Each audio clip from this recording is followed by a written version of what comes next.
और इस वक्त की सबसे बड़ी खबर गाजा से है। यहां अब युद्ध के खत्म होने की घोषणा कर दी गई है। हमास ने सभी जीवित इजरायली बंधकों को रिहा कर दिया है। भारत के प्रधानमंत्री नरेंद्र मोदी ने भी इजरायली बंधकों की रिहाई का स्वागत किया है। इजराइल ने भी फलस्तीनी कैदियों को छोड़ना शुरू कर दिया है। अमेरिकी राष्ट्रपति डोनाल्ड ट्रंप ने इजराइल पहुंचकर इस मौके को और खास बना दिया। बंधकों और कैदियों के परिवारों में खुशी का माहौल है। आइए आपको एक रिपोर्ट दिखाते हैं, फिर इस पर अपने विशेषज्ञ मेहमान के साथ चर्चा करेंगे। पश्चिम एशिया में इतिहास नई करवट ले रहा है। राष्ट्रपति डोनाल्ड ट्रंप ने गाजा में जंग का समापन का ऐलान कर दिया है। सोमवार की सुबह हमास ने सभी जीवित बंधकों को रिहा कर दिया। बंधकों को छोड़े जाने का काम 2 चरणों में पूरा किया गया। पहले 7 बंधकों को रेड क्रॉस को सौंपा गया। फिर कुछ देर बाद 13 और बंधकों को एजेंसी के हवाले कर दिया गया। रेड क्रॉस ने इन्हें इजरायली सेना को सौंप दिया। बंधकों की रिहाई को लेकर यरूशलेम में जश्न का माहौल है। प्रधानमंत्री कार्यालय के बाहर सैकड़ों लोगों की भीड़ ने बंधकों की रिहाई का स्वागत किया। भावनाओं का ज्वार 2 साल के दर्द को हराता नजर आया।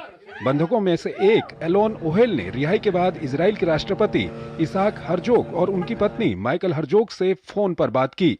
एलोन अच्छा पियानो बजाते हैं। उनके सम्मान में उनके परिवार ने तेल अवीव के हॉस्टेजेस स्क्वायर में एक पीला पियानो रखा था। राष्ट्रपति हर्जोग ने एलोन को खास न्योता देते हुए कहा कि राष्ट्रपति भवन आपका इंतजार कर रहा है।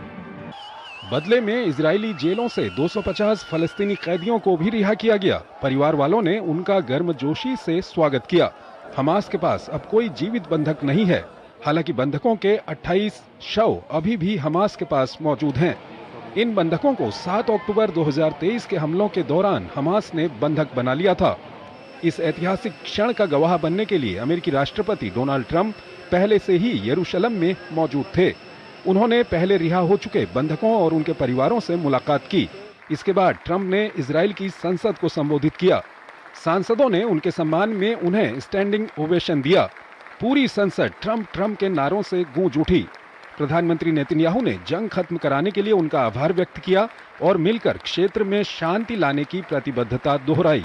ट्रंप के इस योगदान के लिए उन्हें इजराइल के सर्वोच्च सम्मान से सम्मानित किया गया। यह केवल युद्ध का अंत नहीं है, ये आतंक के युग का भी अंत है। यह इजराइल और इस शानदार क्षेत्र के सभी राष्ट्रों के लिए एक महान विजय का आरंभ है। डोनाल्ड ट्रंप व्हाइट हाउस में इजराइल के अब तक के सबसे अच्छे मित्र हैं। राष्ट्रपति ट्रंप शांति के लिए प्रतिबद्ध हैं, मैं शांति के लिए प्रतिबद्ध हूं और हम सब मिलकर इस शांति को प्राप्त करेंगे। उधर मिस्र के शर्म अल शेख में गाजा शांति शिखर सम्मेलन में प्रधानमंत्री नेतन्याहू हिस्सा नहीं ले रहे हैं। अमेरिकी राष्ट्रपति, फ्रांस के राष्ट्रपति मैक्रों, ब्रिटेन के प्रधानमंत्री स्टारमर, फलस्तीन के राष्ट्रपति महमूद अब्बास समेत कई बड़े नेता इस समारोह में शिरकत कर रहे हैं। भारत के विदेश राज्य मंत्री कीर्तिवर्धन सिंह प्रधानमंत्री नरेंद्र मोदी का प्रतिनिधित्व कर रहे हैं। और इस खबर पर ज्यादा बात करने के लिए हमारे साथ जुड़ रहे हैं अशोक सज्जनहार, फॉर्मर सीनियर डिप्लोमेट हैं, विदेशी मामलों के जानकार हैं। अशोक जी, बहुत बहुत स्वागत है आपका हमारे इस कार्यक्रम में। अशोक जी, सबसे पहला सवाल यही कि आज का दिन पश्चिम एशिया के लिए एक बहुत बड़ा दिन कहा जा सकता है क्या?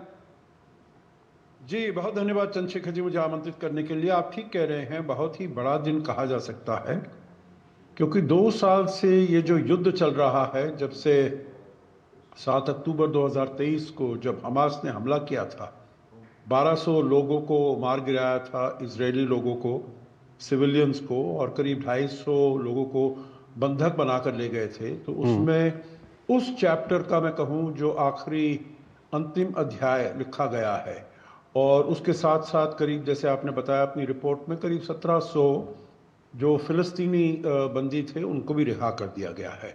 परंतु आगे का जो रास्ता है, अगर यहाँ पर पूरी तरीके से शांति स्थापित करनी है, अगर 2 स्टेट सोल्यूशन लाना है, अगर हमास के पास जो अस्त्र शस्त्र हैं वो उनसे डलवाना है, तो ये मेरे विचार से अभी आगे की चुनौती रहेगी। और ये इसको हम आगे कैसे प्राप्त कर सकते हैं, इसके ऊपर बहुत ही सोच विचार करके हमें आगे काम करना पड़ेगा।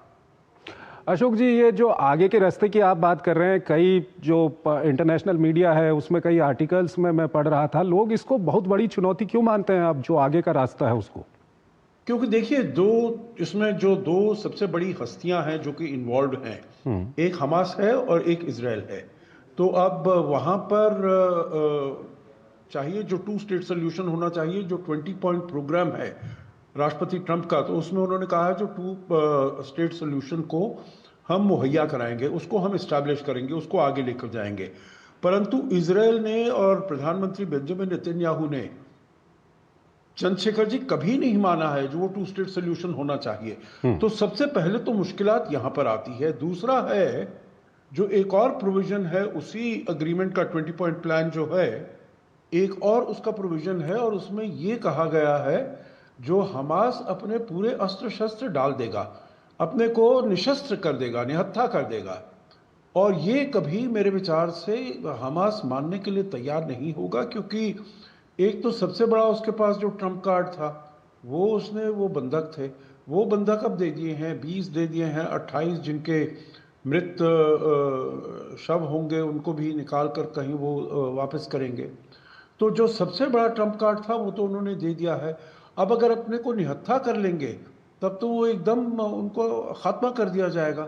तो ये वो मानने के लिए तैयार नहीं है। और एक और बात भी उसमें कही गई है, जो बाद में गाजा में जो कुछ भी होने वाला है वो उसमें हमास का कोई रोल नहीं होगा, उसमें कोई उनका कंट्रीब्यूशन नहीं होगा। तो इसको भी हमास मानने के लिए तैयार नहीं होगा। पैलेस्टीनियन अथॉरिटी आज जो दिखा रहे हैं, महमूद अब्बास साहब जो उसके राष्ट्रपति हैं, उनके पास इतनी ज़्यादा उनका जो रेपुटेशन है, उनकी जो पैलेस्टीनियन अथॉरिटी का, जैसे उन्होंने वेस्ट बैंक में काम किया है, तो वो कोई ज़्यादा विश्वसनीयता नहीं है जो वो ये काम को संभाल पाएंगे। तो इसको अब देखना होगा जो आगे चलते हुए हालात कैसे बदलते हैं। अशोक जी, एक और जो इजरायली सेना का विड्रॉल होना है गाजा से, उसको आप किस तरह से देखते हैं? क्या ये पूरी तरह से विड्रॉल होगा या इसमें भी कोई दिक्कत आ सकती है? नहीं, बिल्कुल दिक्कत आ सकती है। देखिए, क्योंकि इजराइल ने अपने को जो एक डेजिग्नेटेड पेरीमीटर है, एक जगह है जहां तक वो गाजा में ही स्थित है, परंतु उन्होंने अपने को वहां से हटा लिया है।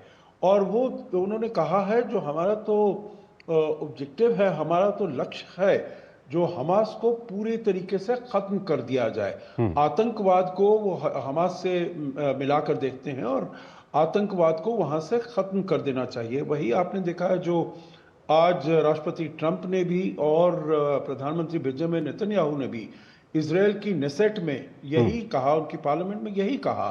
तो इसीलिए अगर वहां पर किसी प्रकार का हमास कुछ भी कार्रवाई करती है या इजराइल कहता है जो वहां से कार्रवाई होने का अंदेशा है, तो फिर से वहां पर अटैक लॉन्च कर सकते हैं और हमास के विरुद्ध कार्रवाई कर सकते हैं। तो इसीलिए ये मैं समझता हूं पहला स्टेप, पहला कदम तो अच्छा है, पूरा हो गया, परंतु ये एक बहुत छोटा कदम था। इसके आगे के जो अगर कदम लेने होंगे तो वो बहुत बड़े हैं, वो बहुत ही पेचीदा हैं और उसमें बहुत मुश्किलात आ सकती हैं। लेकिन अशोक जी, कहीं ना कहीं ये कहा जा सकता है कि शुरुआत अच्छी है। आपसे मैं ये जानना चाहूंगा कि अमेरिकी राष्ट्रपति डोनाल्ड ट्रंप की जो भूमिका है उसको आप किस तरह से देखते हैं? उनकी भूमिका अच्छी है, उनकी भूमिका अच्छी है, क्योंकि देखिए वो मेरे ख्याल से थोड़ा रिबाउंड होकर यहाँ पर आए, क्योंकि वो पहले चाहते थे जो रूस और यूक्रेन का जो युद्ध है उसको रुकवा दिया जाए। बहुत प्रयास किया, अलास्का में, एंकरेज में, वहाँ पर राष्ट्रपति पुतिन को बुलाया। राष्ट्रपति पुतिन अपनी वहाँ पर हमले कम करने के बजाय और ज़्यादा करने लगे। तो उन्होंने सोचा यहाँ पर इजराइल और हमास का युद्ध थोड़ा और आसान होगा, क्योंकि इजराइल के प्रधानमंत्री बेंजामिन नेतन्याहू पर वो दबाव ज्यादा डाल पाएंगे और वही वो कर पाए हैं। ठीक है। और इसीलिए वहां पर शांति हो गई है और इसमें उनका रोल तो काफी महत्वपूर्ण है और उनको सराहनीय भी है। ठीक है अशोक जी, हमारे साथ बने रहिएगा। एक और महत्वपूर्ण खबर है, उस पर अभी हम आपसे बातचीत करेंगे। फिलहाल हमको यहाँ पर एक छोटा सा ब्रेक लेना है।